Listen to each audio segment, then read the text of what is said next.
What's up, crypto fam? Welcome back to another episode. If you guys are new here, we do a giveaway at the beginning of every single episode, and today's winner is David Walmack. Thank you so much for commenting and liking the previous video, David. If you guys want a chance to win, like, subscribe, and comment with your wallet address. In today's video, I wanted to use some clips from my previous interview with Hashoshi. As many of you know, this channel is meant for simplifying and boiling concepts down in cryptocurrency and about blockchains in general. I wanted to go through a couple things that come up pretty regularly that we talked about in our interview, and I wanted to bring them back up to the surface. One is, how do you obtain crypto?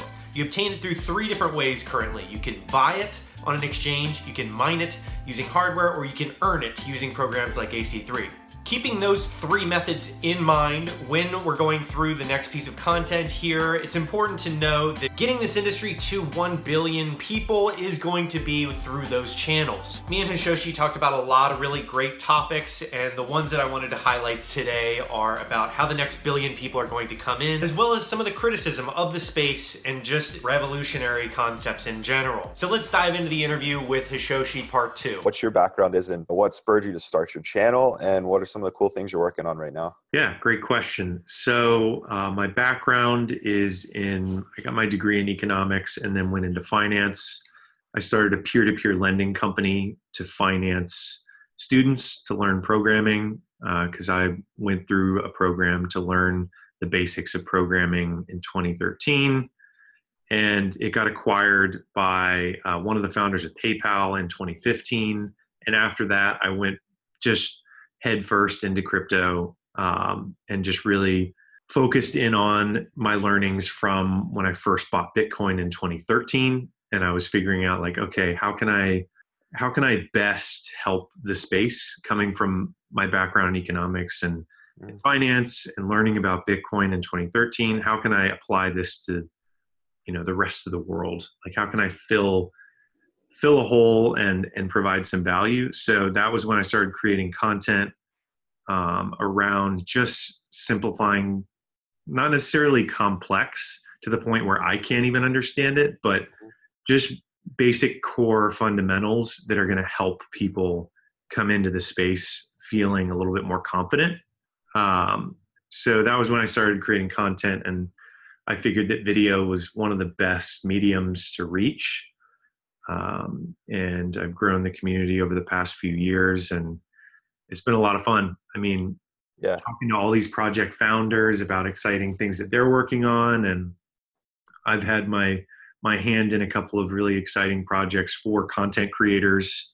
One of the ones I'm working on right now is called AC3, which effectively helps content creators grow with pieces of the blockchain. So microtransactions. Very cool. Yeah, it's really, really fun. And I mean, I know a lot of content creators, and that's kind of where my passion lies. So I think that applying both the passions is something I want to pursue. And just doing that project and interviewing a lot of really, really aggressive founders. I love the ambition coming into the space. So many people are coming in with full speed. Yeah, absolutely. I'm totally with you on that. I mean, and it's so important, I think, now, especially after, I guess you could call it the drama that there has been in the crypto space. I think since the expectations kind of hit the break-even point, when people realize that this isn't a get-rich-quick scheme, right? This is a movement, and it's going to take time. I think the education part is super important. So I'm always pumped to see, content creators that are doing that exclusively. Like, that's the mission, is to educate and help people feel comfortable. Because I think the more people that do that, rather than, trying to sell something, the better off we all are, Yeah, totally Definitely. agree. Education is going to be the golden ticket to get the next 10, 100, billion people in, maybe. Everybody just has to feel competent, and there's not gatekeepers standing in line, telling people that they're wrong and that they shouldn't come into the space, or that they're too late, or it's a bubble, or things like that. Like in 2013, when I was living in Boston, and I first heard about Bitcoin from a sign right outside of MIT Sloan. Yeah. And I saw it, and it was like, stick it to the banks, buy Bitcoin. And I remember looking at it and I was like, oh, what's this Bitcoin thing? And people were telling me it was a bubble and don't waste money. And those same people today are saying the exact same thing, which is fascinating to me. That Yeah. I mean, you know what? I respect the consistency at least. Yeah.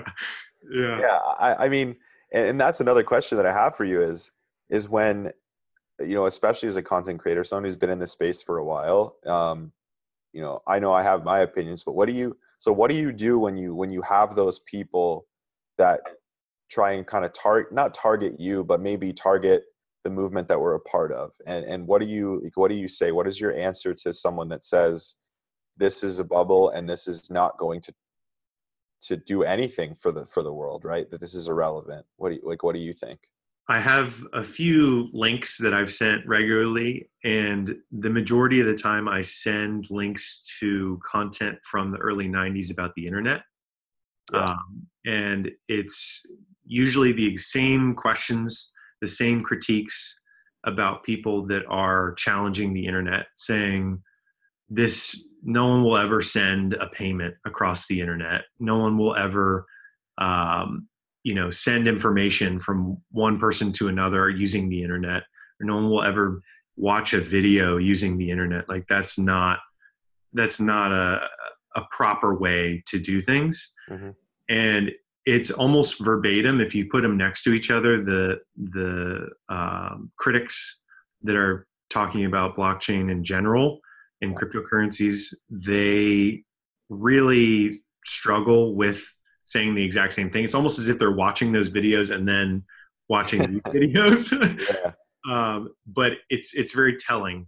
Yeah, for sure. I mean, and it's so true. I think it's amazing to see how cyclical life is, and how, especially with technology, the same criticisms and the same themes come around constantly. At the end of the day, we're all trying to make the world a better place, I would like to say. That's right. That's it for part 2 of my interview with Hashoshi. I hope that you guys liked it. Don't forget that the 3 ways that you can obtain cryptocurrency is you can buy it on an exchange, you can mine it using rigs, or you can earn it using something like AC3. This type of scarcity, with a billion people coming into a space where there's a finite number of Bitcoin, putting those two together in economics, that just means that the price will go through the roof. Not a price prediction by any means, but I will say that when you put a large amount of people in a room with a certain amount of cookies, those cookies go up in value pretty quickly. That's it for this video. I hope you guys liked it. Don't forget to like, and if you're new here, don't forget to subscribe, and I will see you on the next episode of Hack Crypto.